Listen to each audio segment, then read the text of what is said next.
कार्यक्रम सत्संगमा हजुरहरूलाई स्वागत छ। कार्यक्रम सत्संग हेरेर हामीलाई थुप्रै प्रश्नहरू पठाउनु भएको छ। त्यो प्रश्नहरू आज स्वामीजी समक्ष राख्ने कोसिस गर्दैछु। स्वामीजी, कार्यक्रम सत्संगमा स्वागत छ। हिरामणि पाण्डेले सोध्नु भएको छ, बुद्ध पुरुष भनी उल्लेख गरेको पाइन्छ, के महिला बुद्ध हुन सक्दैन, बुद्ध महिला हुन सक्दैन भनेर सोध्नु भएको छ। राम्रो प्रश्न छ। हुन सक्दैन होइन, धेरै भएको छन्। त महिला र पुरुषको स्वभावमा अलिकति अन्तर छ। पुरुष अलि एग्रेसिभ हुन्छ, महिला अलि समर्पणवादी हुन्छ हरेक व्यवहारमा। गुरु बन्नलाई पनि एक प्रकारको शिष्यमाथि एग्रेसनै गर्नुपर्छ होइन, गाली गर्नुपर्छ, उसलाई सिकाउनुपर्छ, चेन्ज गर्नुपर्छ। त्यो पुरुषको स्वभाव हो होइन। महिला बडो समर्पणवादी हुन्छन्, त्यसको त्यो स्वभाव होइन। त्यस कारणले इन्लाइटेन त इक्वलै हुन्छन् र कहिलेकाहीँ त गुरुहरूसँग महिलाहरू बढी इन्लाइटेन हुन्छन्। बुद्ध महिला भनौँ, बुद्ध पुरुष नभनौँ, इन्लाइटेन लेडी भनौँ। तर इन्लाइटेनमा पनि हामी कसको नाम चाहन्छौँ? जो गुरु हुन्छन्, जो अरूलाई सिकाउँछन्। इन्लाइटेन सबै पुरुषको त हामीलाई नाम थाहा हुँदैन होइन। इन्लाइटेनमा पनि पुरुषमा पनि दुई प्रकारका हुन्छन्। एकलाई हामी भन्छौँ अर्हत, जो इन्लाइटेन हुन्छ र तर उसलाई अरूलाई सिकाउनुमा इन्ट्रेस्ट हुँदैन। आफ्नो निर्वाण, आफ्नो मुक्तिमा उसको इन्ट्रेस्ट हुन्छ र निर्वाण प्राप्त गरेपछि ऊ शान्त हुन्छन्। त्यस्ता अर्हतहरूको नाम पनि हामीलाई थाहा हुँदैन। बुद्धसँग दुई थरीका शिष्य थिए, इन्लाइटेन शिष्य थिए। एक अर्हत, एक बोधिसत्व। बोधिसत्वहरू हुन्छन् त्यो अरूलाई पनि करुणावश अरूलाई पनि तान्न खोज्छन्, अरूलाई पनि पार गर्न खोज्छन् र उनीहरू पपुलर हुन्छन्, उनीहरूको नाम आउँछ। त्यस कारणले इन्लाइटेन बुद्ध पुरुषहरूमा पनि हामीले सिर्फ बोधिसत्व टाइपको व्यक्तिको नाम मात्रै थाहा पाउँछौँ। अर्हत टाइपको व्यक्तिको नाम थाहा पाउँदैनौँ, किनभने उनीहरू लाइमलाइटमा आउँदैनन्, समाजमा सिकाउनलाई स्कुल खोल्दैनन्, आश्रम खोल्दैनन्। आफ्नो निर्माणमा उनीहरू सन्तुष्ट हुन्छन्। महिलाहरूको स्वभाव अर्हत टाइपकै हुन्छ होइन। उनीहरू अरूलाई चेन्ज गरौँ, अरूमा गरौँ भन्ने धेरै वृत्ति हुँदैन। त महिलाहरू इन्लाइटेन बढी हुन्छन् बुद्ध पुरुषसँगै, किनभने उनीहरूको बुद्धि पुरुषभन्दा अलि शान्त हुन्छ। पुरुषको बुद्धि बडो चञ्चल हुन्छ, बडो एग्रेसिभ हुन्छ र बुद्धि नै बाधक हो। पुरुषहरूको बुद्धि धेरै कुरा जान्ने, धेरै कुरा सिक्ने, धेरै कुरा बुझ्ने, अखबार पढ्नुपर्ने होइन, टिभी हेर्नुपर्ने, दुनियाँको समाचार जान्नुपर्ने। नर्मली मैले देखाएको छु स्त्रीहरूमा चाहिँ त्यो न्युजको त्यति इन्ट्रेस्ट हुँदैन होइन। न्युजमा के भइरहेको छ त्यति। पुरुषहरूमा ओलीजीले के भन्नुभयो, प्रचण्डजीले के भन्नुभयो, मोदीले के भन्नुभयो, त्यो सबै जान्ने इच्छा हुन्छ, इन्क्युजिटिभ माइन्ड हुन्छ होइन। उसले नि भन्नुभएको छ नि, महिलालाई चाहिँ आफ्नो श्रृङ्गार, आफ्नो घर परिवार, आफ्नो छिमेकीको इन्ट्रेस्ट हुन्छ, तर पुरुषलाई चाहिँ अरू देशमा के गरिरहेको छ, अखबारमा के आयो, राजनीतिमा के भइरह्यो भन्ने हुन्छ अरे। महिलालाई यदि त्यो कुरा भन्यो भने के छिमेकीको आफ्नो कुरा गरिरहेको भनेर भन्यो भने कहाँ विदेशको कुरा गर्ने, आफ्नो कुरा गरौँ न भनेर भन्छ अनि भन्नुभएको छ नि एउटा प्रवचनमा। ठिक हो।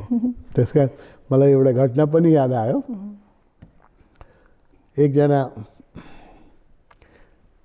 मित्रको पत्नी, मित्र चाहिँ एकदम ऊ हुनुहुन्थ्यो, सक्रिय राजनीतिमा, सबै न्युज पढ्नुपर्ने, सब समाजमा एकदम सक्रिय हुनुहुन्थ्यो, हरेक न्युज सुन्नुपर्ने। यस्तो व्यक्तिहरू मैले देखाएको छु जो रेडियो नेपालका पहिला हरेक न्युज सुन्नुपर्ने। टिभीको के हो, अहिले त अनलाइनमा आउँदाखेरि त एक घन्टामा न्युज चेन्ज हुन्छ सबै न्युज पढ्नुपर्ने, सबै जान्नुपर्ने, पुरुषको यस्तो स्वभाव हुन्छ होइन। अनि टिभीमा पनि धेरै न्युज हेर्नुहुन्थ्यो, सबै न्युज हेर्नुहुन्थ्यो। अनि आफ्नो श्रीमतीले भन्नुहुन्थ्यो तिमीले पनि न्युज हेर्नुपर्छ, जान्नुपर्छ दुनियाँमा के भइरहेछ, त्यसको जानकारी हुनुपर्छ। त उसलाई इन्ट्रेस्टै थिएन, ऊ हेर्दै थिएन। उसलाई स्त्रीलाई इन्ट्रेस्ट केमा हुन्छ, सिरियलहरूमा। त्यो सिरियलमा पनि एउटा सिरियल आएको थियो हिन्दीमा, सास भी कभी बहू थी। यति पपुलर हो सबै महिलाले त हेर्थे होइन, सास भी कभी बहू थी। अब स्त्रीहरूको इन्ट्रेस्ट सिरियलमा हुन्छ, कथा कहानी, रोमान्स फिल्म होइन। एक दिन उहाँलाई मित्रलाई बडो आश्चर्य लागेछ। उहाँको श्रीमती चाहिँ उहाँले बराबर भन्नुहुन्थ्यो, कहिले न्युज सुन्थेन, न्युज आयो कि हाँटिहाल्थ्यो होइन, न्युज सुन्थेन। त्यो दिन चाहिँ बडो एकचित्त भएर न्युज सुनिराखेको थियो। अनि उहाँलाई बडा खुसी लाग्यो, आज मेरो यति दिनको शिक्षा काम लाग्यो, यसलाई पनि इन्ट्रेस्ट लाग्यो समाजमा दुनियाँमा के भइरहेछ, यति राम्रोसँग न्युज हेरिराखेको छ। 15 मिनटसम्म त उहाँको श्रीमती चाहिँ पुरै टिभी हेरिराखे, एकदम आनन्द छ, पुरा खुसी हुनुभयो। भन्नु ल आज तिमीसँग म धेरै खुसी छु, 15 मिनट तिमीले न्युज सुन्यो, ल बताऊ त के थियो हेडलाइन, के सुन्यो तिमीले। अनि उहाँको श्रीमतीले भने न्युज। म त न्युज पढ्ने केटी कस्तो म्याचिङको साडी र ब्लाउज लगाएको छ त्यो देखेर दङ्ग थिएँ। त्यही देखिरहेको थिएँ, कस्तो म्याचिङको चाहिँ लुगा लगाएछ, कानको बालीसम्म चाहिँ सबै म्याचिङको। म त 15 मिनट लट्ठ भएर त्यही देखेको थिएँ। न्युज त मैले के पनि थाहा पाएन, के भन्यो। त्यसको महिला र पुरुषको स्वभावमा यो अन्तर छ होइन। यही अन्तरले गर्दाखेरि महिलाहरू धेरै गुरु बन्दैन, बहुत रेयर। केही महिलाहरू बन्या छन्, तर बहुत कम महिलाहरू गुरु बन्या छन्, धेरै कम। अहिले त अब यो युगमा अहिले लेडिज मास्टरहरू पनि आउन थाल्यो। अहिले यो शताब्दीमा हामीले टिभीमा हेरिराखेका छौँ, केही लेडिज मास्टरहरू पनि आइराखेका छन् होइन। गुरुमा कल्की अवतार के धेरै माझीहरू पनि गुरु भएर आइराख्नु भएको छ।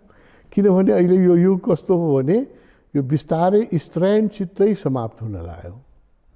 अब के भयो भने पुरुष चित्तकै नकल गर्न थाले स्त्रीहरूले। स्त्रीहरू पनि पुरुषले प्यान्ट लगाउँछ, स्त्रीले पनि प्यान्ट लगाउने थाले होइन। लुगा मेल कपाल पहिला स्त्रीको ठुलो हुन्थ्यो, अब स्त्रीहरूले पनि कपाल सानो गर्न थाले होइन। टी सर्ट लगाउन थाले, प्यान्ट लगाउन थाले। अब केही काम थियो जो स्त्रीले कहिले गरेका थिएन इतिहासमा, जस्तो सैनिक स्त्री कहिले हुन्थेन, पुरुष हुन्थ्यो। अब सेनामा पनि स्त्री जान थाले, पुलिसमा पनि जान थाले। अब के हो भने पुरुष श्रेष्ठ छ जस्तो एउटा गलत धारणा बन्यो। ओसो यसको विरोधी हुनुहुन्छ।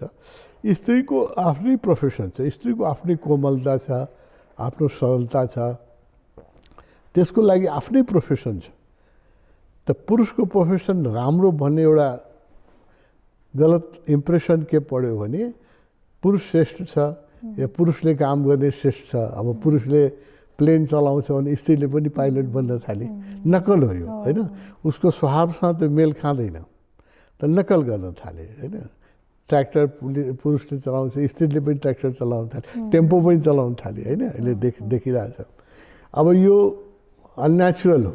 अनि स्त्रीको स्वभाव जुन छ त्यससँग म्याच गर्ने पनि प्रोफेसन छ, त्यसको पनि इज्जत हुनुपर्ने। त्यसको इज्जतै भएन, किनभने सबभन्दा जरुरी काम जो छ त्यो भोजन छ होइन। शरीरको पहिलो आवश्यकता हो। घरको सफाइ छ, लुगाको सफाइ छ, यो काम त सधैँ स्त्रीले गर्दै आएको हो। त त्यसलाई हामीले प्रतिष्ठा दिएन।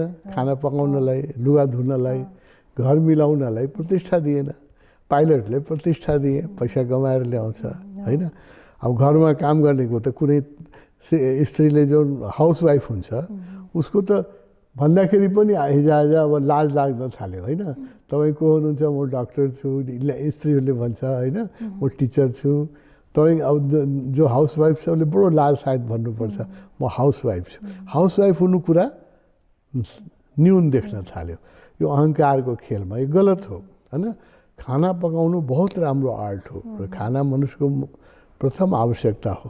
त्यसलाई खाना पकाउने व्यक्तिलाई त्यतिकै सम्मान हुनुपर्ने, त्यतिकै उसको स्यालेरी हुनुपर्ने, त्यतिकै उसको प्रतिष्ठा हुनुपर्ने, त्यो नभएको हुनाले अब स्त्रीहरूले पनि पुरुषको काम गर्न थाले। तर स्त्रीले पुरुषको काम जति गर्न थाले पनि उसको शरीरको बनावट त्यस्तो छैन, उसको मनको बनावट त्यस्तो छैन, त्यस कारण त्यो पुरुषसँग त्यसमा जित्न सक्दैन होइन। अब क्रिकेटको खेल हो या फुटबलको खेल हो, त्यसमा पुरुषसँग स्त्रीले जित्न सक्दैन, उसको शरीरले नै त्यसरी बन्या छैन, हार्मोन पनि चेन्ज भइरहेको छ, हार्मोन पनि। त्यस कारण त्यो सधैँ 2 नम्बरमा हुन्छ होइन। अब यो समाजमा एउटा ठुलो क्रान्तिको आवश्यकता के छ भने दुइटैको फन्डामेन्टल शारीरिक बनावट, मानसिक बनावट फरक भएको हुनाले दुइटैको काम फरक हुनुपर्छ र दुइटैको काम सम्मानित हुनुपर्छ। जस्तो केही सफ्ट प्रोफेसन छ, स्त्री could be a very good teacher होइन, शिक्षक क्या हुनसक्छ, अध्यापिका प्रोफेसर हुनसक्छ, यहाँसम्म कि डक्टर पनि हुनसक्छ, त्यसमा पनि करुणा प्रेम चाहिन्छ। नर्स त सबै ठाउँमा पुरुष नर्स हुँदैन, धेरै कम हुन्छ, स्त्री नर्स, किन सेवा त उसको स्वभाव हो होइन, त्यो स्त्री नर्स हुन्छ दुनियाँभरमा। यो प्रोफेसनलाई पनि नर्सलाई पनि डक्टर जतिकै स्यालेरी दिनुपर्छ, उसको काम अझ गाह्रो छ। डक्टर प्रिस्क्रिप्सन लिएर लेखेर गइदिन्छ होइन, स्त्रीले त दिनभरि त्यसलाई एटेन्ड, नर्सले दिनभरि उसलाई एटेन्ड गर्नुपर्छ। त नर्सको स्यालेरी जहिले पनि डक्टरभन्दा कम, त्यस कारणले अब मेधावी स्त्रीले पनि डक्टरै बन्न खोज्यो। कारण के हो भने स्त्रीयोचित कामको हामीले समाजले प्रतिष्ठा गरेन, पुरुषोचित कामको प्रतिष्ठा हो। त स्त्री पनि अब आर्मीमा जान थाले, जो कि एकदम स्वभावको विपरीत हो, यो उल्टो हो।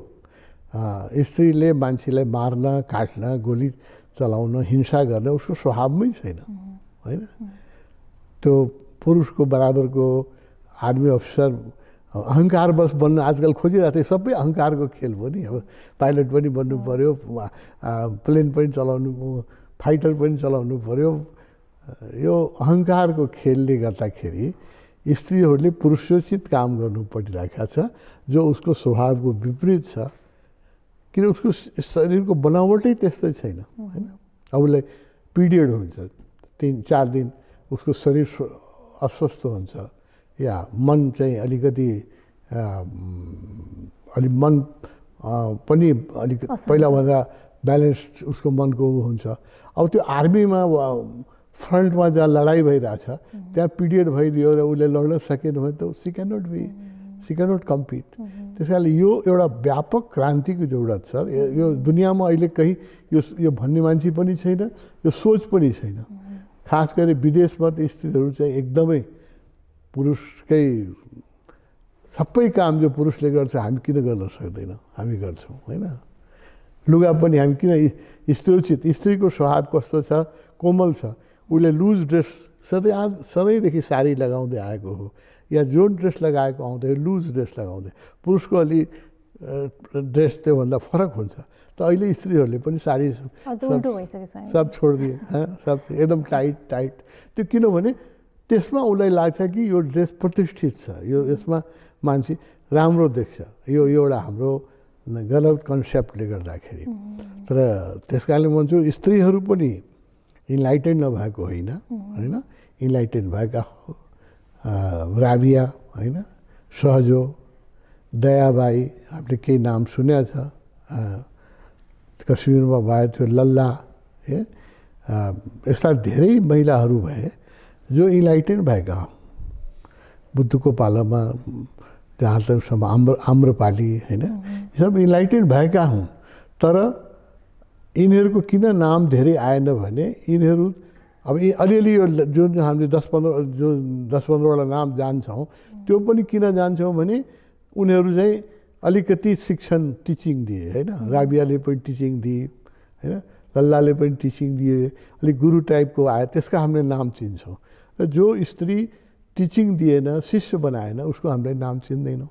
इन्लाइटेन दुइटै हुन्छ। पुरुषमा पनि जो अर्हत टाइपको इन्लाइटेन हुन्छ त्यसको नाम हामीलाई थाहा हुँदैन।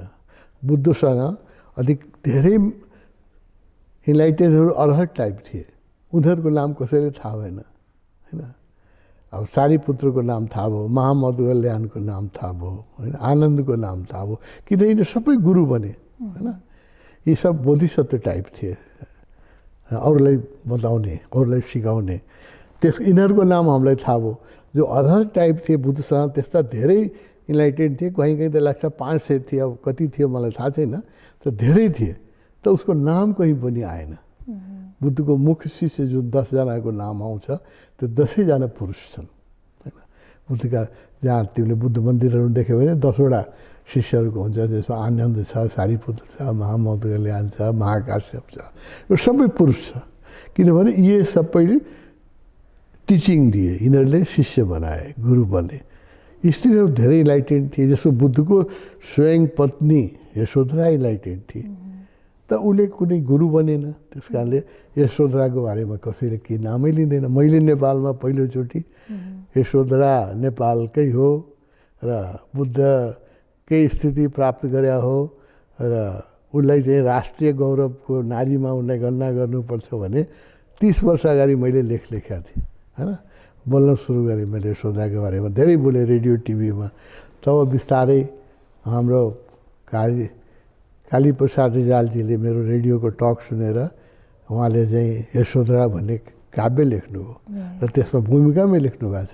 यशोधराको मलाई मसँग आएर 3-4 भेटेर यशोधराको बारे धेरै कुरा सोध्नुभयो, त्यसपछि उहाँ लेख्नुभयो।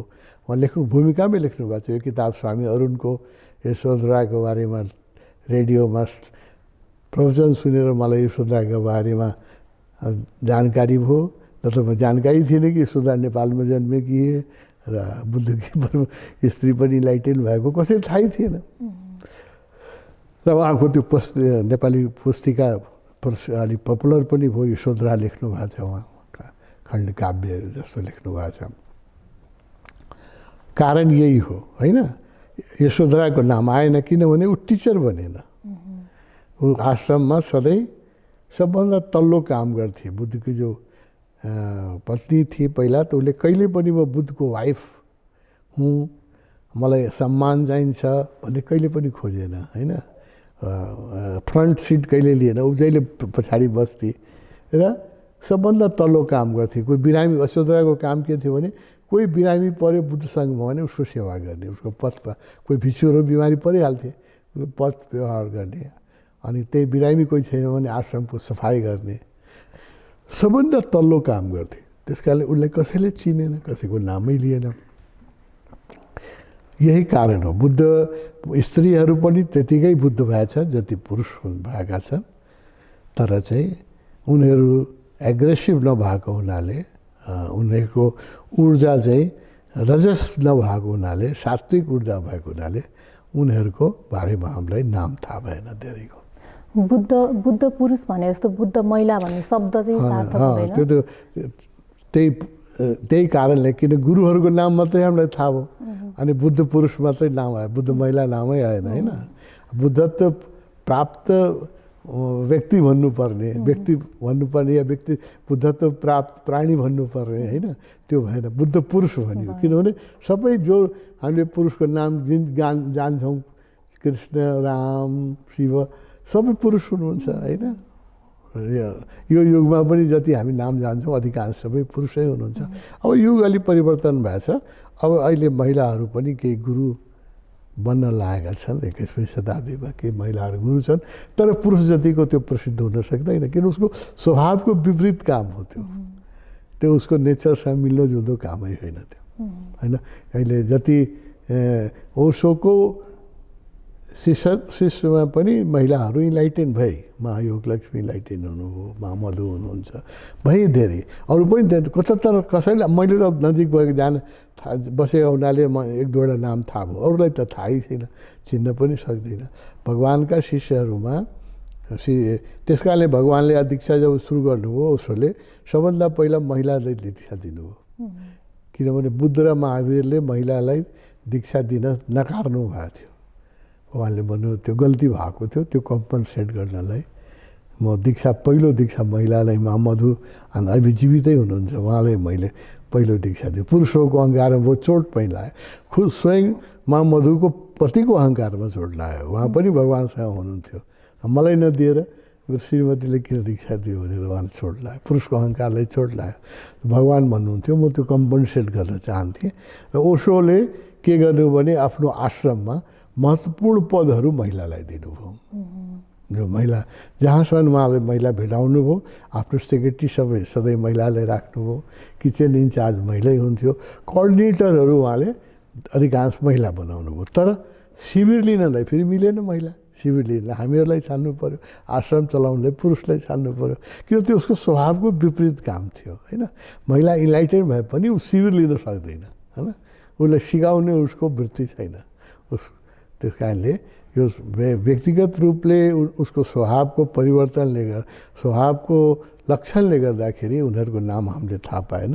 इन्लाइटेड महिलाहरू पनि पुरुष जतिकै भएका छन्। भगवान्ले जस्तै हजुरले पनि आश्रममा धेरै जस्तो महिला नै राख्नुभएको छ होइन। मैले अहिले पनि त्यो बेलालाई भनिराखेको छु, सबै महत्त्वपूर्ण काम महिलाहरूले गर्नु पर्यो। अहिले मैले जुन एउटा ट्रस्ट बनाएको छु त्यसमा सबै महिलालाई, मेरो आफ्नो एउटा ट्रस्ट बनाएको छु जो आश्रमवासीहरूको हेल्थको केयर गर्छ। त्यसको लागि मैले केही पैसा ब्याङ्कमा राखिदिएको छु, मेरो आफ्नो पर्सनल सेभिङ।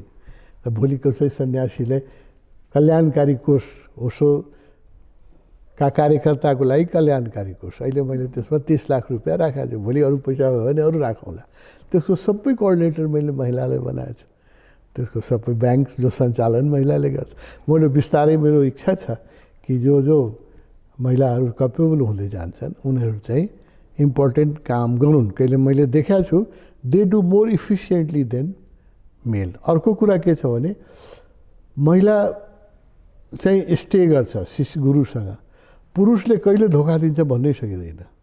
पुरुषको स्वभाव यस्तो हो कि ऊ धेरै दिन एउटै विचारमा र समर्पण उसको स्वभावकोमा छैन, जबरजस्ती समर्पण गर्नुपर्छ उसले होइन। त्यस कारणले त्यो कहिले समर्पण छोडिदिन्छ त्यो भन्नै सकिँदैन होइन। बुद्धको देवदत्त भाइ र ठुलो सन्यासी, ठुलो विद्वान थिए, तर बुद्धलाई उसले धोका दिए होइन, जिससलाई धोका दिए जुदासले होइन। तर 3 जना जो महिला थिए बुद्धका नजिकका, मरियम, मार्था र म्याग्दलेना, यिनीहरूले लास्टमा धोका दिएन बुद्धलाई। उस जिससलाई चाहिँ सुलीबाट पनि सबै पुरुष भागिसकेका थिए डरले, कोही पनि आएन। त 3 जना महिला शिष्यले नि जिससलाई सुलीबाट, त्यो महिलाको समर्पण जुन हुन्छ त्यो बौद्धिक हुँदैन, हार्दिक हुन्छ। बुद्धि भनेको बडो हरामी चिज हो, त्यो बराबर चञ्चल हो, कहिले धोका दिन्छ भन्नै सकिँदैन बुद्धिले होइन। त्यस कारणले पुरुषको चित्त जुन छ त्यसमा धेरै विश्वास गर्न सकिँदैन। त्यो बडो कुन दिन पल्टिन्छ त्यसको ठेगानै हुँदैन। त्यसैले भगवान्ले इम्पोर्टेन्ट ठाउँहरूमा आफ्नो कोअर्डिनेटरहरूमा एक त स्त्रीको सम्मान पनि गर्नु थियो ताकि उसको इन्फिरिटी कम्प्लेक्स दूर होस्, उसलाई फिल होस् कि म पनि क्यापेबल हो।